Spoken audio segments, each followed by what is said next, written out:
नमस्कार, सगरमाथा प्राइम समाचारमा स्वागत छ। म केशव शर्मा।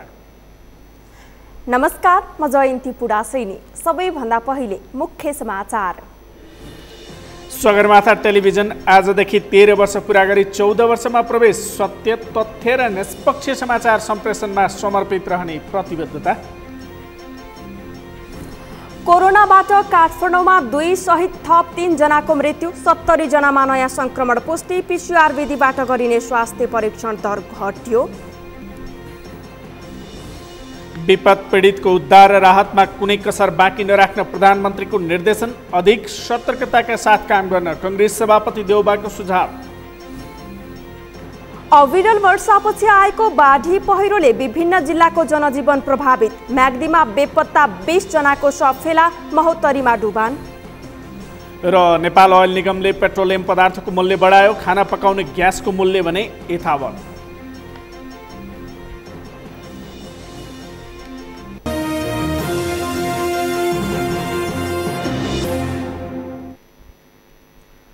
सगरमाथा प्राइम समाचार अब विस्तारमा। नेपालको पहिलो न्युज च्यानल सगरमाथा टेलिभिजन आजबाट 14 वर्षमा प्रवेश गरेको छ। 2064 साल असार 27 गते तपाईँको तेस्रो आँखा नारासहित प्रसारण आरम्भ भएको सगरमाथा टेलिभिजनले 13 वर्ष पुरा गरेको छ। हाम्रो 13 वर्ष यात्रा कस्तो रह्यो? अमृतराज काफ्लेको रिपोर्ट। 2062-63 को जनआन्दोलनपछि जनमानसमा पलाएको परिवर्तनको अपेक्षाबीच सगरमाथा टेलिभिजनले पनि प्रसारण अनुमति लियो। त्यसबेलासम्म भूसतही वा भू उपग्रह मार्फत 4 वटा टेलिभिजन मात्रै प्रसारण भइरहेका थिए। तर ती च्यानलमा समाचार, मनोरञ्जन दुवै कार्यक्रम थिए। सन् 1980 कै दशकमा 24 घण्टा समाचार प्रसारण गर्ने च्यानलको विस्तार सुरु भइसकेको विश्व परिवेशमा नेपालका लागि भने समाचार च्यानल बहसको विषय मात्र थियो। 24 घण्टा समाचारमा के दिने? खर्च, विषय जस्ता टेलिभिजनका महत्त्वपूर्ण पक्षमा त अन्यल थियो नै, दर्शक होलान् नहोलान् भन्ने अर्को अनुमान मात्र गर्न सक्ने पाटो थियो। यही अन्यलबीच 2064 साल असार 27 गते सगरमाथा टेलिभिजनले 24 घण्टा समाचार प्रसारण गर्ने पहिलो च्यानलका रूपमा प्रसारण सुरु गर्यो। हुन त नेपालमा टेलिभिजनको अभ्यास नै ढिलो गरी सुरु भयो। विश्वमा टेलिभिजन प्रसारणले करिब आधा शताब्दीको इतिहास बनाइसकेपछि मात्रै नेपालमा टेलिभिजन प्रसारण आरम्भ भएको थियो।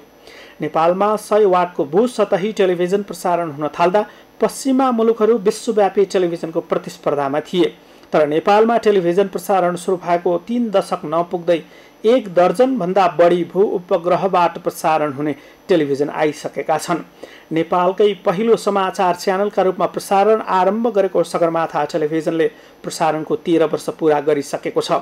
हाम्रो यात्रा 14 वर्षमा लाग्दासम्म नेपालमा पनि समाचार च्यानल चल्न सक्छ भन्ने नजिर स्थापित भइसकेको छ। प्रसारणको 13 वर्षमा हामीले पत्रकारिताको मूलभूत सिद्धान्तलाई छोडेनौं। समाजको बृहत्तर हितका लागि वाचडगको भूमिका खेल्ने आलोचनात्मक मिडियाको मर्म हाम्रो कर्म र धर्म दुवै बन्यो। टेलिभिजन पत्रकारिताका विश्वव्यापी मापदण्डलाई आत्मसात गर्दै सूचनाको अधिकार स्थापित गराउन हामी 24 घण्टा प्रतिबद्ध छौं। सगरमाथा टेलिभिजनले प्रसारणको 13 वर्षमा समाजका सबै क्षेत्रलाई प्राथमिकता दिएको छ। हामीले जहिले पनि आवाजविहीनको आवाज बन्ने प्रयास गर्यौं। देशको राजनीति, आर्थिक, शैक्षिक, स्वास्थ्य र जनजीविकाका सवाल सधैँ हाम्रो समाचारका प्राथमिकतामा परे। परिपक्व बन्न नपाएको प्रजातन्त्रले सङ्कट पार गरेर लोकतान्त्रिक गणतन्त्रमा प्रवेश गर्दाको संक्रमणमा सगरमाथा टेलिभिजनले प्रसारण आरम्भ गरेको थियो। यसर्थ 62-63 को जनआन्दोलनको मर्म र लोकतन्त्रलाई संस्थागत गर्दै जनअपेक्षाको संविधान र शान्ति हाम्रो सुरुवाती संकल्प हो। 10 वर्षको माओवादी द्वन्द्व सकिएर शान्ति प्रक्रिया सुरु भएकै समयमा सगरमाथाको यात्रा सुरु भएकाले शान्ति र संविधान हाम्रा प्राथमिक दायित्व बने। संविधान सभाको चुनाव अघि चुनावको पक्षमा शासकलाई झकझक्याएरौं। आम नागरिकमा जनताको सार्वभौम सत्ता र संविधानका पक्षमा छलफल बहस चलायौं। 2064 सालमा पहिलो पटक भएको ऐतिहासिक संविधान सभाको चुनावमा हरेक पलका खबर तथ्यगत र सन्तुलित रूपमा प्रसारण गरे बापत हामीले हाम्रा दर्शक शुभेच्छुको विश्वास जित्न सफल भयौं। चुनावपछिको संविधान लेखनको यात्रामा हर पल हामीले रचनात्मक र आलोचनात्मक मिडियाको धर्म छोडेनौं। तर आम नेपालीको अपेक्षा विपरीत संविधान सभा विघटन भयो। संसदमा चलेको सत्ताको जोड घटाउ, संविधानमा देखिएका दलगत स्वार्थका अडान, यी सबैलाई हामीले सुरुदेखि नै आलोचना गरिरह्यौं। तर मिडिया र सर्वसाधारणको खबरदारीका बावजुद संविधान बनेन। पहिलो संविधान सभाको चुनाव भएको 6 वर्षमा दोस्रो पटक संविधान सभाको चुनाव भयो। तर पहिलो संविधान सभाको विघटन र नयाँ चुनाव अघिको करिब 2 वर्ष देशको लोकतान्त्रिक राजनीतिको सबैभन्दा कष्टकर समय बन्यो। जनआन्दोलन र लोकतान्त्रिक गणतन्त्रका सहयात्री बनेका दलहरू चारतिर फर्किएको अवस्थामा सर्वोच्च अदालतका प्रधान न्यायाधीश खिलराज रेग्मीको अध्यक्षतामा पूर्व कर्मचारी समितिको सरकारले दोस्रो चुनावको दायित्व लियो। केही दलले चुनाव छोडेर सडकमै बसेको अवस्थामा हुन्छ कि हुँदैनको आशंकामा संविधान सभाको दोस्रो चुनाव भयो। फरक विचार र सिद्धान्तको समर्थन गर्ने फरक समूहलाई सन्तुलित स्थान पनि दिनु र समाजको हितका पक्षमा हुने गतिविधिलाई प्रोत्साहन गर्नु व्यावसायिक सञ्चारको धर्म हो। हामीले यो धर्म पनि कुशलतापूर्वक निभाएका छौँ। दोस्रो संविधान सभा चुनावमा पर्यवेक्षण गरेको अन्तर्राष्ट्रिय संस्थाको अनुगमन प्रतिवेदनले पनि हाम्रो तटस्थता पुष्टि गर्छ। समाज परिवर्तनका यी मुख्य चरण र संक्रमणका बीचमा व्यवस्थापिका, कार्यपालिका र न्यायपालिकालाई उत्तरदायी बनाउन हामीले नियमित खबरदारी गरिरह्यौँ। विकास निर्माणमा हुने लापरवाही, वातावरणमाथि हुने अतिक्रमण र संरक्षणका लागि भएका पहललाई पनि हामीले खबरदारी गरिरह्यौँ। भ्रष्टाचार, प्रशासनिक सेवामा हुने लापरवाहीलाई हामीले नियमित अनुगमन गरिरह्यौँ। कैयन भ्रष्टाचारीका वास्तविकता हामीले जनसमक्ष खुलासा गर्यौँ। यो 13 वर्षको अभ्यास र आम मानिसको आवाज बन्ने क्रममा हामीले अनेकौं अप्ठ्यारा पनि भोग्नु परेको छ। तर पनि समाजप्रतिको दायित्व पूरा गर्ने हाम्रो अभियान विचलित हुने छैन। तथ्यगत र सन्तुलित समाचार प्रसारण हाम्रो प्राथमिकता हो। त्यसका लागि हामी शीघ्र सूचनादेखि विषयवस्तुमा लामो समय र गहन अध्ययन मार्फत समाचारलाई सन्तुलित, तथ्यपूर्ण बनाउँछौँ। सामाजिक सांस्कृतिक विविधतालाई पनि हामीले बिर्सिएका छैनौँ। प्रसारण आरम्भदेखि नै हामीले विभिन्न भाषाका समाचार प्रसारण थालेर समावेशी पहल सगरमाथा टेलिभिजनले नै सुरु गरेको हो। नेपाली र अङ्ग्रेजी बाहेक नेवारी, गुरुङ, मैथिली, तामाङ, मगर भाषाका समाचारहरू प्रसारण गर्यौँ। यो पहलमा अरू सरकारवालाको सहकार्य पाउन नसकेपछि विगत 5 वर्षसम्म सञ्चालनमा रहेका भाषाभाषीका समाचार बुलेटिन बन्द भएका छन्। तर पनि सबै जाति र धर्म संस्कृतिलाई मूलधारकै समाचार र अरू सामग्रीमा समेट्न हामी उत्तिकै प्रतिबद्ध छौँ। सुशासन र जनमुखी प्रशासनका विषय पनि हामीले सधैँ प्राथमिकतामा राखेका छौँ। समाजका अल्पसङ्ख्यकका हित रक्षा गर्दै समाजको सर्वोत्तम प्रणालीका पक्षमा हामीले नियमित समाचार बुलेटिन र अलग्गै समसामयिक र समाचारमूलक कार्यक्रम मार्फत उठाइरहेका छौँ। हरेक दिन बिहान 5 बजेदेखि सगरमाथा टेलिभिजनको दैनिक प्रसारण सुरु हुन्छ। समाचार बुलेटिन, प्रत्यक्ष प्रसारण, फ्ल्यास, ब्रेकिङ न्युज बाहेक अरू सूचनामूलक कार्यक्रम, समसामयिक विषयवस्तुमा बहस, वार्ता, विश्लेषण पनि हाम्रो उत्तिकै प्राथमिकतामा पर्छ। खोज खबर सामग्री सहित खोज खबर हरेक राति 8:30 बजे सगरमाथा टेलिभिजनको दैनिक खोजमूलक कार्यक्रम खोज खबर मार्फत लुकेका र लुकाइएका विषयलाई सर्वसाधारणसम्म पुर्याउँछौँ। यतिमै हाम्रो जिम्मेवारी सकिन्न। हामी समस्यासँगै समाधानको बाटो पनि खोज्छौँ। खोज खबर कुनै एक मात्र विषय नभई समाजका विकृति र विसङ्गतिप्रति तीखो प्रहार सहित निरन्तर तथ्यको खोजी अभियानमा छ। करेन्ट न्युज हरेक राति 8 बजे। हरेक दिन देशभित्र र बाहिरका समसामयिक घटना वा विषय र त्यस्ता घटनाको तथ्य र विश्लेषण। सगरमाथा विशेष हरेक दिन दिउँसो 3:30 बजे। राजनैतिक, आर्थिक, सामाजिक मुद्दामा ताजा विश्लेषण सहित सम्बन्धित व्यक्तिहरूसँगको प्रत्यक्ष कुराकानी। एसटिभी च्याट हरेक बिहान 8 बजे। राजनीतिक विचार, विश्लेषण, सिर्जना, कला, संस्कृतिसँग सम्बन्धित व्यक्तिहरूसँग प्रत्यक्ष कुराकानी जसमा उनीहरूका अनुभव र विचारबाट सकारात्मक प्रेरणा खोजिन्छ। प्रश्न समय हरेक बुधबार र शनिबार राति 8 बजे। समसामयिक, राजनीतिक, आर्थिक र सामाजिक घटनाक्रमका बारेमा गहिराईमै पुगेर गरिने प्रत्यक्ष कुराकानी। ग्रहफल प्रत्येक बिहान 5 बजे। प्रत्येक व्यक्तिको भविष्यसँग गाँसिएका जिज्ञासा, यस्ता जिज्ञासा र समस्याको समाधान ज्योतिष विज्ञानबाट समाधान खोजिन्छ। दर्शकले फोन मार्फत प्रत्यक्ष आफ्ना जिज्ञासा राख्छन्।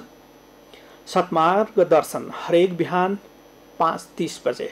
आध्यात्मिक चिन्तनसँग नजिक रही परमात्माको जानकारी दिने बिहानी कार्यक्रम। संसारका विभिन्न माध्यम प्रयोग गरेर देशभरका घटना र विश्वका घटनामा पनि हामी निगरानी गरिरहन्छौँ। त्यस्ता खबर तपाईँ समक्ष तत्काल र तथ्यगत रूपमा पुर्याउनु हाम्रो कर्तव्य हो। मानवीय र भौतिक स्रोत साधनको अधिकतम प्रयोग र लगनशीलता साथ हामीले हाम्रो यात्रालाई निरन्तरता दिइरहेका छौँ। तपाईँ माझ तपाईँको तेस्रो आँखाका रूपमा सहकार्य गर्न तत्पर सगरमाथा टेलिभिजनले 24 घण्टा सूचना र चेतनामूलक कार्यक्रम प्रसारण गरिरहेको छ। सगरमाथा टेलिभिजनले स्थापना कालदेखि नै विभिन्न उकाली ओह्रालीलाई पार गर्दै अहिलेसम्मको यात्रा पार गरेको छ। सूचनाको हकलाई आत्मसात गरी अगाडि बढेको सगरमाथा टेलिभिजनले आगामी दिनमा अहिलेको भन्दा बढी सल्लाह सुझावको अपेक्षा तपाईबाट राखेको छ।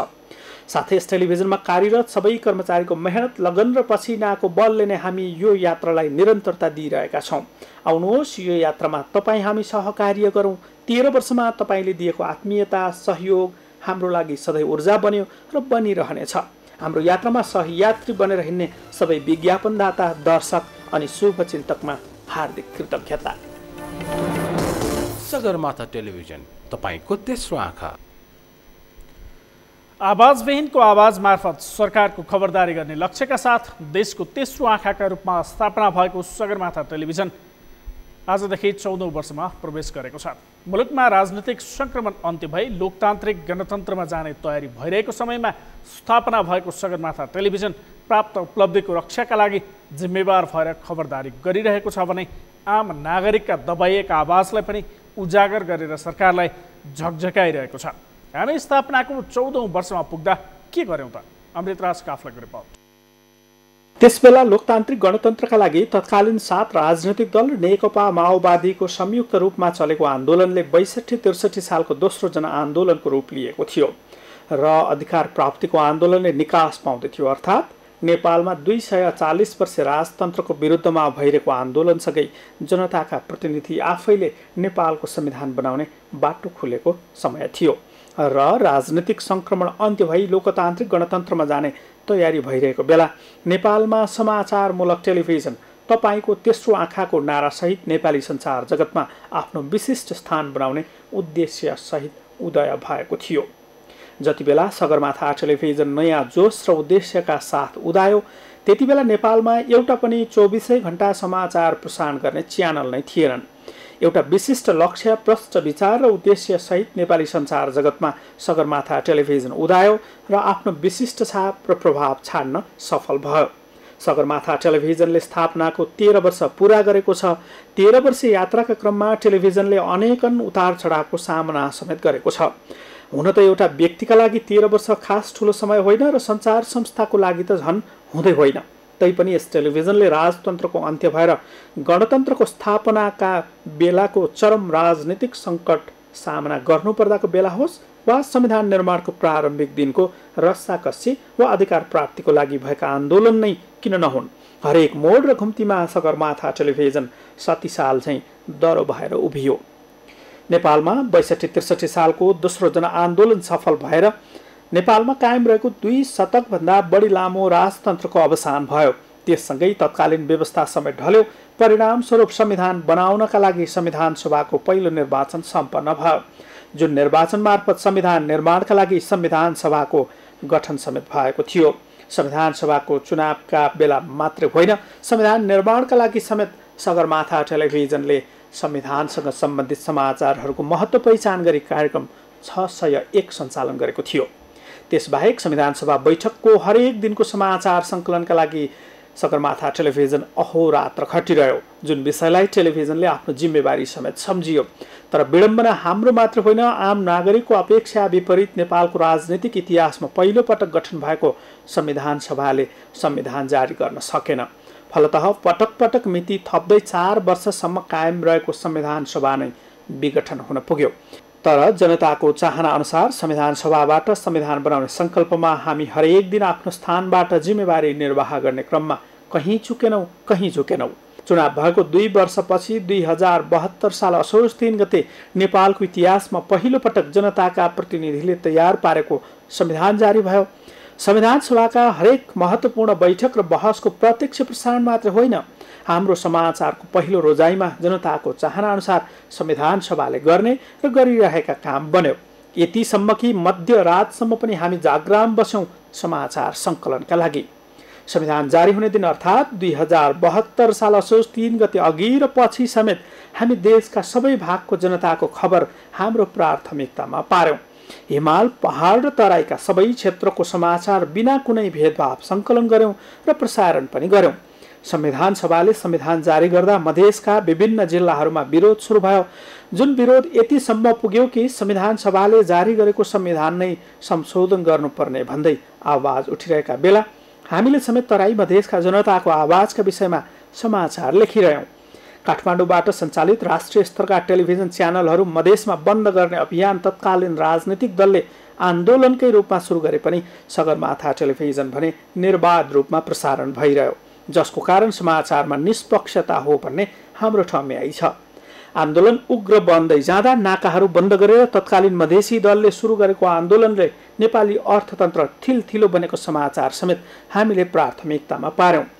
राजनीतिक आन्दोलन चुलीमा रहेको बेलामा 2072 साल वैशाख 12 गते नेपालमा गएको महाविनाशकारी भूकम्पले देशका 31 जिल्लामा ठूलो विपत्ति ल्यायो। नाकाबन्दीले थिलथिलो भएको अर्थतन्त्र भूकम्पको कारण झन् रसातलमा पुग्यो। भूकम्पले कतिसम्म असर पार्यो भने अहिले पनि यो कथा बनेर हरेक नागरिक संवाद हुने गर्छ। यस्तो विपत्तिको बेलामा सारा दुःख र पीर एकातिर पोको पारेर हामी कर्मथलोमा लम्किरह्यौँ मातृभूमिको सेवाका लागि। त्यसबेला सूचना लिन र तत्काल प्रसारण गर्नु नै ठुलो कुरा थियो र यसले राज्यलाई पक्कै ठुलो सहयोग पुगेको हुनुपर्छ भन्ने हाम्रो ठम्याइ छ। त्यसबाहेक बर्खाको समयमा हुने बाढी पहिरो, हावाहुरी लगायतका प्राकृतिक विपत्तिको खबर पनि हाम्रो पहिलो रोजाइमा पर्यो। त्यसलाई प्रसारण गरेर सरकारलाई जिम्मेवार बनाउने प्रयत्न गरिरह्यौँ। वर्ष 2076 नेपाल र नेपालीका लागि समेत पीडादायी वर्षका रूपमा रहिरहेको छ। विश्वव्यापी कोरोना महामारीको त्राससँगै नेपालमा पनि अहिलेको पुस्ताले थाहा पाएको सबैभन्दा ठूलो प्राकृतिक विपत्तिको सामना गरिरहेको छ। सरकारले 2076 साल चैत 11 गतेदेखि देशव्यापी लकडाउन घोषणा गरेपछि अत्यावश्यक सेवा बाहेकका सबै सेवा बन्द रहे। तर हामी भने कुनै पनि दिन पछि नहटेर निरन्तर जनतालाई सही र छिटो समाचार दिने काममा अविचलित रह्यौँ। कोरोना महामारीका कारण सबै जनता घरभित्रै बसेका बेला हामीले आफ्नो जीवनभन्दा बढी समाचारलाई महत्त्व दिएर सही समयमा सत्य सूचना दिने प्रयत्नलाई रत्तिभर कम गरेनौँ। त्यसबाहेक संविधान सभाले संविधान जारी गरेपछि भएको सङ्घीय संसदको मात्र होइन, प्रदेश र स्थानीय तहको चुनावमा समेत हामीले उल्लेखनीय भूमिका खेलेका छौँ। चुनावमा देशैभर विध्वंसात्मक गतिविधि भए पनि जनतालाई चुनावप्रति आकर्षण गराई संविधानले परिकल्पना गरेको गणतन्त्र र सङ्घीयता कार्यान्वयनका लागि चुनाव हुनुपर्छ र यसमा जनताले भाग लिन पाउनुपर्छ भन्ने हाम्रो मूल ध्येय थियो र त्यसमा डटिरह्यौँ। त्यसको समेत परिणाम चुनाव सम्पन्न भयो, सरकार गठन भयो। अहिले झन्डै 2/3 बहुमत प्राप्त सरकार देशमा छ, तर पनि आम नागरिकको चाहना अनुसार सरकारले आफ्नो काम गर्न नसकेको अवस्थामा सरकारलाई जनताप्रति जिम्मेवार बनाउन हाम्रो भूमिका हिजोको दिनमा भन्दा बढी प्रभावकारी बनाउने ध्याउनमा लागेका छौँ। अबको पत्रकारिता भनेको तथ्यमा आधारित हुनुपर्छ। यसका लागि हामी तयार भएर बसेका छौँ र हामी जिम्मेवार र दायित्व सहितको पत्रकारिता गरिरहेका छौँ, गरिरहनेछौँ। सगरमाथा टेलिभिजन, तपाईको तेस्रो आँखा। नेपालमा थप 3 जनाको कोरोना भाइरस संक्रमणबाट मृत्यु भएको छ। यो सँगै नेपालमा कोरोनाबाट ज्यान गुमाउनेको संख्या 38 पुगेको छ। आज थप 70 जनामा कोरोना संक्रमण पुष्टि भएको हो। अहिलेसम्म नेपालमा संक्रमित हुनेको संख्या 16,719 पुगेको छ। यता सरकारले भने PCR विधिबाट गरिने कोरोना परीक्षणको दायरा घटाएको छ। बितेको 24 घण्टामा 3,648 जनाको मात्रै परीक्षण भएको छ। शान्ता दनुवारको रिपोर्ट। शनिबार काठमाडौँका 2 जना सहित नेपालमा कोरोनाबाट थप 3 जनाको मृत्यु भएको छ। स्वास्थ्य तथा जनसङ्ख्या मन्त्रालयका अनुसार काठमाडौँको शङ्खमूल र गोकर्णेश्वरका 2 तथा सिन्धुपाल्चोकका 1 पुरुषको मृत्यु भएको हो। मन्त्रालयका प्रवक्ता डाक्टर जागेश्वर गौतमका अनुसार काठमाडौँ महानगरपालिका 10 शङ्खमूलका 60 वर्षका पुरुषको असार 26 गते मृत्यु भएको हो। फोक्सोमा पानी जमेको र मृगोला रोगको कारण असार 16 गते पाटन अस्पताल भर्ना भएको ती पुरुषमा 17 गते स्वाब सङ्कलन गरी परीक्षण गर्दा कोरोना पोजिटिभ देखिएको थियो। यस्तै काठमाडौँकै गोकर्णेश्वर नगरपालिका 4 का 54 वर्षका पुरुषको काठमाडौँ मेडिकल कलेजमा उपचारका क्रममा मृत्यु भएको मन्त्रालयले जनाएको छ। असार 19 गते अस्पताल भर्ना भएका मृगौलाका बिरामीको 25 गते निधन भएको हो। 21 गते स्वाबको नमुना सङ्कलन गरी परीक्षण गर्दा कोरोना पुष्टि भएको थियो। यस्तै सिन्धुपाल्चोक 5 पोखरी 6 का 45 वर्षका पुरुषको पनि 25 गते नै निधन भएको भएको थियो। असार 18 गते क्षयरोगको उपचारका लागि पाटन अस्पताल भर्ना भएका उनीमा 22 गते कोरोना पुष्टि भएको थियो। यो सँगै नेपालमा कोरोनाबाट मृत्यु हुनेको संख्या 38 पुगेको छ। काठमाडौँ जिल्ला वडा नम्बर 10 शङ्खमूल ठेगाना भएका वर्ष 60 का एक पुरुषको मिति 2077 आषाढ 26 गते निधन भएको छ। उहाँ फोक्सोमा पानी जमेको र मृगौला रोगको कारणले 2077 आषाढ 16 गते पाटन अस्पतालमा भर्ना हुनुभएको थियो। उहाँको असार 17 गते गरिएको कोरोना परीक्षणमा नतिजा पोजिटिभ पुष्टि भएको। अर्को पनि मृत्युको खबर छ। सिन्धुपाल्चोक जिल्ला 5 पोखरी वडा नम्बर 6 ठेगाना भएका वर्ष 45 का एक पुरुष आषाढ 18 गते क्षयरोगको उपचारका लागि पाटन अस्पतालमा भर्ना गरिएको। उपचारका क्रममा कोरोना परीक्षण गर्दा मिति 2077 असार 22 गते कोरोना पोजिटिभ पुष्टि भएको। उहाँको मिति 2077 आषाढ 25 गते निधन भएको छ। नेपालमा शनिबार थप 70 जनामा कोरोना भाइरसको संक्रमण पुष्टि भएको छ। यो सँगै कोरोना संक्रमितको संख्या 16,719 पुगेको छ। विभिन्न अस्पतालका आइसोलेसनमा 8,239 जना संक्रमित उपचाररत रहेका छन्। अहिले देशभरिका क्वारेन्टिनमा 24,097 जना रहेका छन्। शनिबार 431 गरी आजसम्म 8,442 जना डिस्चार्ज भएका छन्। आजको जम्मा संक्रमित हुनेहरूको संख्या 70 रहेको छ। हाल सक्रिय संक्रमित केसहरूको संख्या 8,239 छ र आजसम्म संक्रमित हुनेहरूको संख्या 16,719 छ। कोरोना परीक्षणको दायरा बढाउने दावी गरेको सरकारले पछिल्लो केही दिन यता पीसीआर विधिबाट गरिने परीक्षण दर झन घटाउँदै लगेको छ। हरेक दिन 4,500 को हाराहारीमा परीक्षण हुने गरे पनि शनिबार 3,648 जनाको मात्रै परीक्षण भएको छ। अहिलेसम्म पीसीआर विधिबाट 2,79,579 जनाको परीक्षण भएको छ। सगरमाथा टेलिभिजनका लागि शान्ता दनुवार, काठमाडौँ। तनहुँको भानु नगरपालिका 2 स्थित शारदा कलेजमा तयार गरिएको क्वारेन्टाइनमा राखिएका एक पुरुषको मृत्यु भएको छ। गत असार 24 गते भारतबाट बिरामी अवस्थामै एम्बुलेन्समा ल्याएर उक्त क्वारेन्टाइनमा राखिएका 66 वर्षीय पुरुषको आज बिहान उपचारका लागि पोखरा लैजाँदै गर्दा मृत्यु भएको हो। सुगर, प्रेसर, दम, प्यारालाइसिस जस्ता दीर्घ रोगबाट पीडित ती पुरुषमा बिहान करिब 4:30 बजे अचानक स्वास्थ्य समस्या देखिएको थियो। भारतबाट आएका उनलाई क्वारेन्टाइनमा राखिएको थियो। उनको कोरोना परीक्षणका लागि स्वाब सङ्कलन गरेर गण्डकी अस्पतालमा पठाइएको छ।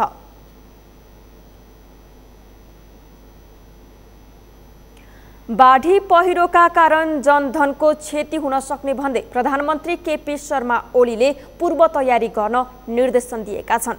प्रतिपक्षी दल नेपाली कांग्रेसका सभापति शेरबहादुर देउवा समेतको उपस्थितिमा बसेको राष्ट्रिय विपद जोखिम न्यूनीकरण तथा व्यवस्थापन प्राधिकरणको छलफलका क्रममा प्रधानमन्त्री ओलीले यस्तो निर्देशन दिएका हुन्। अमृत राज काफ्लेको रिपोर्ट। निरन्तरको वर्षापछि देशका विभिन्न स्थानमा बाढी पहिरोका कारण ज्यान गुमाउनेको संख्या बढेका बेला प्रधानमन्त्री निवास बालुवाटारमा शनिबार छलफल भएको हो। कांग्रेस सभापति शेरबहादुर देउवा समेतको उपस्थितिमा बालुवाटारमा भएको छलफलमा प्राकृतिक विपत्तिको सामनाका लागि पूर्व तयारी आवश्यक रहेको निष्कर्ष निकालिएको हो।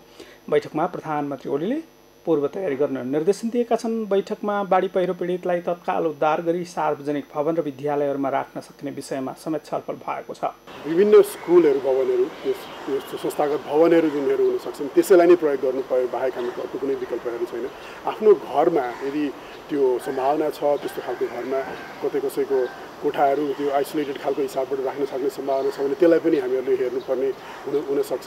तर मुख्य गरी अहिले भएका स्रोतहरू, मुख्य गरी स्कुलहरू, स्कुल भवनहरू जुन बन्दहरू छन् त्यस्तो चिजहरू नै प्रयोग गर्नुपर्ने अवस्था छ। अब अहिले जस्तो अहिलेकै अनुभवमा हेर्ने हो भने जस्तो हाम्रो अहिले बझाङको केसमा हेरौँ, पर्वतको केसमा हेरौँ उहाँहरूलाई चाहिँ मुख्य गरी सामुदायिक भवनहरू, त्यसको स्कुलहरू, विद्यालयहरू त्यस्तोहरूमा राख्ने व्यवस्थाहरू गरिएको छ। बाढी पहिरोका घटनाहरू बढिरहेका अवस्थामा तत्काल उद्धार, राहत र पुनर्स्थापनाका विषयमा प्राधिकरणले सरोकारवालाहरूसँग छलफल गरेको हो। प्राकृतिक विपदबाट पीडितहरूलाई तत्काल उद्धार गरी विद्यालय भवन वा सार्वजनिक भवनहरूमा पुनर्स्थापना गर्ने विषयमा छलफल भएको छ। छलफलमा प्रधानमन्त्री केपी शर्मा ओली, प्रतिपक्षी दलका नेता शेरबहादुर देउवा लगायत विभिन्न मन्त्रालयका मन्त्रीहरू र सुरक्षा निकायका प्रमुखहरूको समेत सहभागिता रहेको थियो। गृह मन्त्रालय अन्तर्गतको राष्ट्रिय आपतकालीन कार्य सञ्चालन केन्द्रको तथ्याङ्क अनुसार शुक्रबार बाढी र पहिरोबाट 8 जिल्ला प्रभावित भएका छन्। बाढी र पहिरोमा परि 23 जनाको मृत्यु भएको छ भने 36 जना बेपत्ता छन्। घटनामा 26 जना घाइते भएका छन्। सगरमाथा टेलिभिजनका लागि क्यामेरामा सुरेन्द्र राउतका साथमा अमृत राज काफले, काठमाडौँ। सगरमाथा प्राइम समाचारमा एकैछिन विश्रामपछि अविरल वर्षापछि आएको बाढी पहिरोले विभिन्न जिल्लाको जनजीवन प्रभावित। म्याग्दीमा बेपत्ता 20 जनाको शव फेला, महोत्तरीमा डुबान। नेपाल आयल निगमले पेट्रोलियम पदार्थको मूल्य बढायो, खाना पकाउने ग्यासको मूल्य भने यथावत। र विश्वमा कोरोना संक्रमणबाट ज्यान गुमाउनेको संख्या 5,63,600 नाघ्यो। 1,26,64,000 बढी संक्रमित।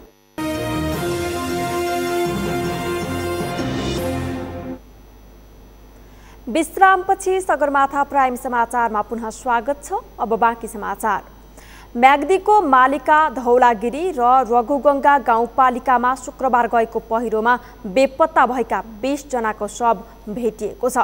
बेपत्ताको खोजीमा परिचालन भएको नेपाल प्रहरी, नेपाली सेना, सशस्त्र प्रहरी, जनप्रतिनिधि र स्थानीयवासीहरूले पहिरोले पुरिएकाहरूको शव फेला पारेका हुन्। प्रहरीका अनुसार हालसम्म धौलागिरी 6, मराङका 11, मालिका 7, बेमका 8 र रघुगङ्गा 6, ठाडाखानीका 1 जनाको शव भेटिएको छ। बेपत्ताको खोजी र उद्धारका लागि शनिबार बिहान सुरक्षाकर्मी घटनास्थल पुगेको थियो। भौगोलिक विकटता र प्रतिकूल मौसमका कारण 24 घण्टापछि मात्रै सुरक्षाकर्मी पुगेका हुन्। पहिरोमा परेर घाइते भएका मराङका 2 र बीमका 1 जनाको हेलिकप्टरबाट उद्धार गरिएको छ।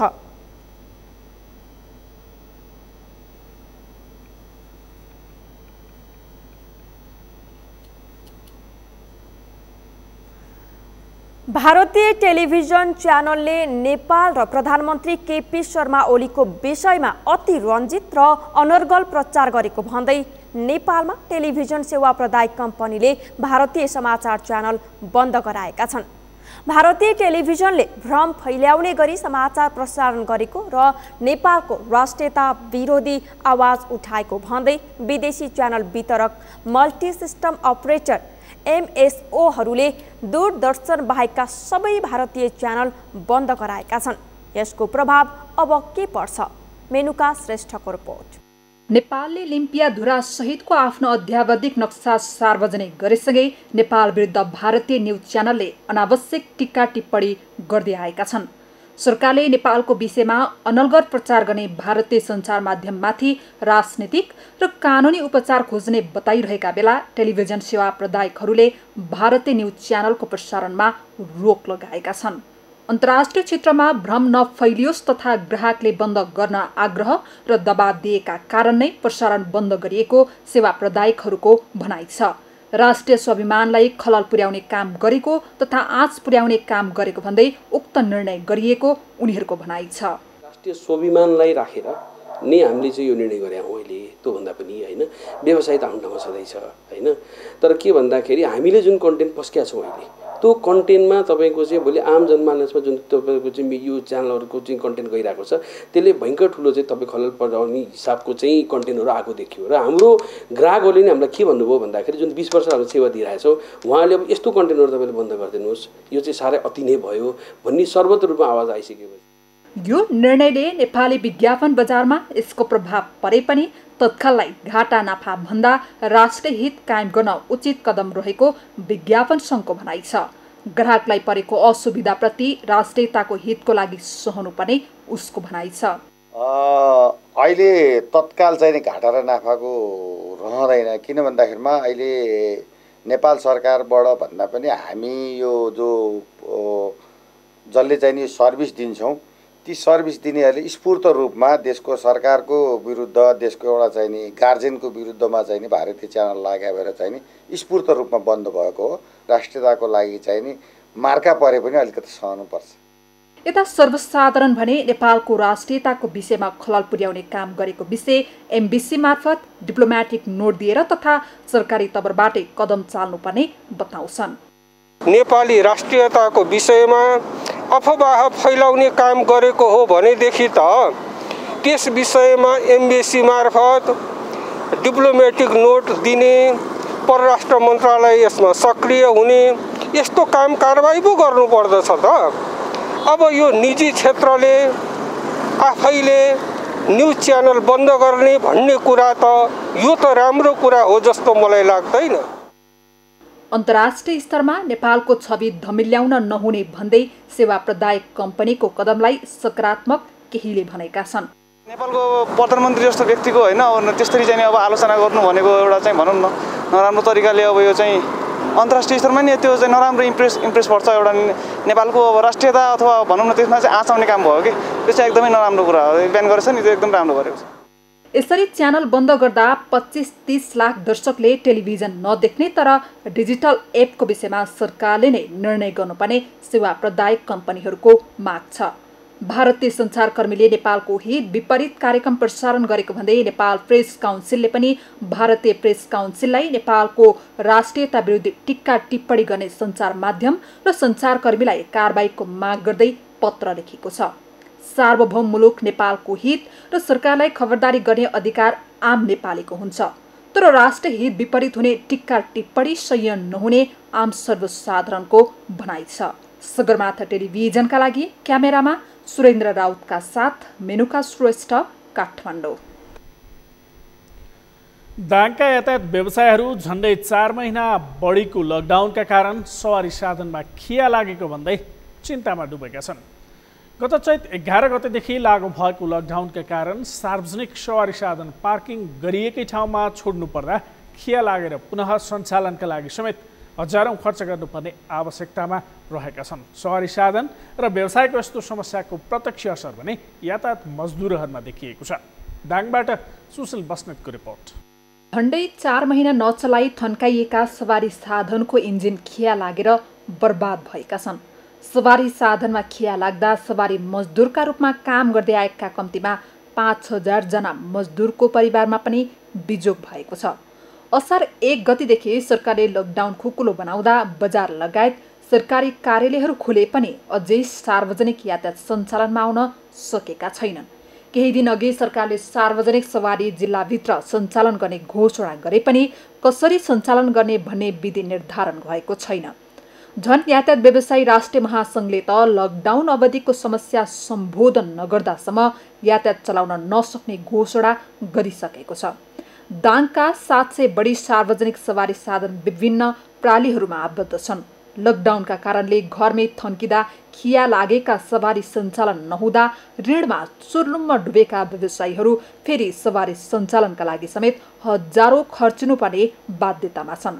उनीहरूले यातायात व्यवसायीका लागि सरकारले केही नगरिदिएको गुनासो गरिरहेका छन्। लकडाउनले यातायात क्षेत्रमा ठुलो प्रभाव परेको छ। ती गाडीहरू थन्केको अहिले करिब 4 महिना पुग्न आँटिसक्यो। उनीहरूका ब्याट्री टायर सब सडेर जाने अवस्थामा छन्। लङ रुटको गाडीहरू चलाउन कुनै पनि साहुले 2 लाख खर्च नगरेर टायर र ब्याट्री किन्न सक्दैन। उनीहरूसँग पैसा पनि छैन र त्यो सार्वजनिक यातायात चलाउनेतिर सरकारको अहिलेसम्म कुनै ठोस कदमीको सोचाइ पनि भएको छैन। लकडाउनले यातायात क्षेत्र बन्द भए पनि त्यसैमा निर्भर मजदुरलाई सरकारले बेवास्ता गरेको उनीहरूको गुनासो छ।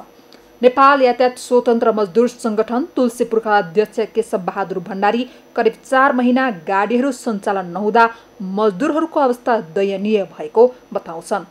मजदुर यातायात सञ्चालन नहुँदा रोग भन्दा नि भोकसँग डराएको उनको अनुभव छ।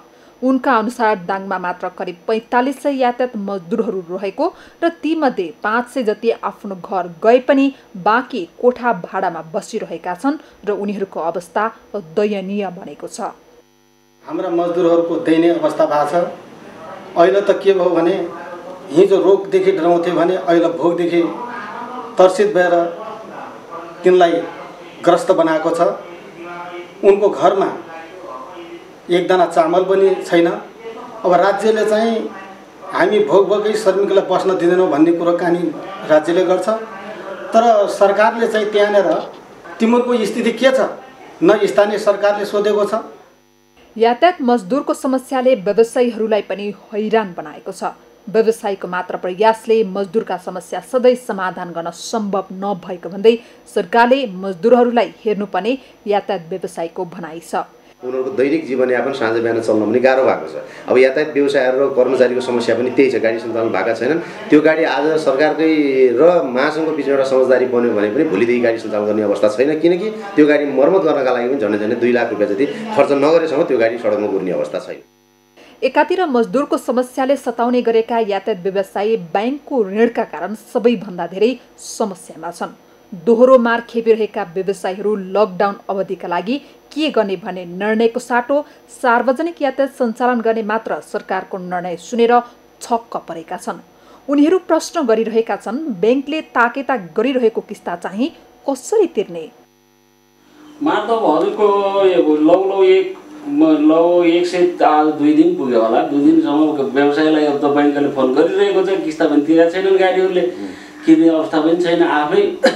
आफू गुजरात के गर्ने भन्ने स्थितिमा छन् व्यवसायहरू भनेपछि बैंकले त बारम्बार फोन गरिरहेको छ। त्यसैमा पनि असार मसान्त हो, बैंकले पेलिरहेको छ, व्यवसायका गाडी बाहिर निस्केका छैनन्।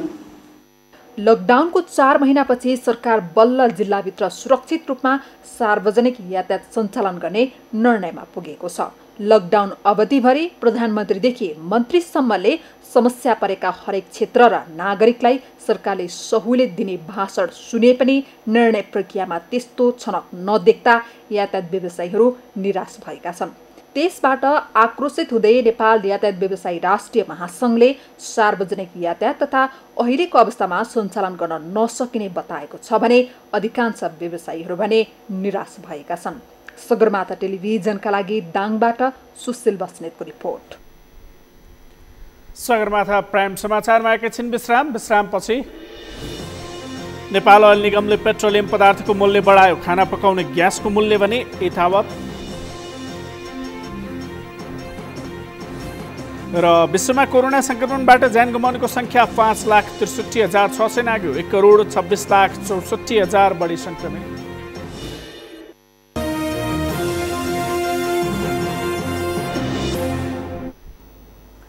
अब पालो अर्थ समाचारको। अर्थ समाचारका प्रायोजक हो आफ्नो विश्वास हो त्रिशक्ति सिमेन्ट। नेपाल ओइल निगमले पेट्रोलियम पदार्थको मूल्य बढाएको छ। निगम सञ्चालक समितिको शुक्रबार बसेको बैठकले पेट्रोल, डिजेल र मट्टी तेलमा 1-1 रुपैयाँको दरले मूल्य बढाउने निर्णय गरेको हो। नयाँ मूल्य अनुसार अब काठमाडौँमा पेट्रोल प्रति लिटर 102 तथा डिजेल र मट्टी तेल प्रति लिटर 88 रुपैयाँमा बिक्री वितरण हुनेछ। पेट्रोलियम पदार्थको मूल्यमा वृद्धि भए पनि खाना पकाउने एलपी ग्यासको मूल्य भने यथावत रहेको निगमका प्रवक्ता विनितम मणि उपाध्यायले जानकारी दिनुभयो। वृद्धि भएको मूल्य गैराती 12 बजेदेखि लागू भएको छ। यो सँगै हामी सगरमाथा प्राइम समाचारको अन्त्यमा छौं। अन्त्यमा मुख्य समाचार फेरि एकपटक। सगरमाथा टेलिभिजन आजदेखि 13 वर्ष पुरा गरी 14 वर्षमा प्रवेश। सत्य, तथ्य र निष्पक्ष समाचार सम्प्रेषणमा समर्पित रहने प्रतिबद्धता। कोरोनाबाट काठमाडौँमा 2 सहित थप 3 जनाको मृत्यु। 70 जनामा नयाँ संक्रमण पुष्टि। पीसीआर विधिबाट गरिने स्वास्थ्य परीक्षण दर घट्यो। विपद पीडितको उद्धार र राहतमा कुनै कसर बाँकी नराख्न प्रधानमन्त्रीको निर्देशन। अधिक सतर्कताका साथ काम गर्न कांग्रेस सभापति देउबाको सुझाव। अविरल वर्षापछि आएको बाढी पहिरोले विभिन्न जिल्लाको जनजीवन प्रभावित। म्याग्दीमा बेपत्ता 20 जनाको शव फेला। महोत्तरीमा डुबान। र नेपाल ओइल निगमले पेट्रोलियम पदार्थको मूल्य बढायो, खाना पकाउने ग्यासको मूल्य भने यथावत।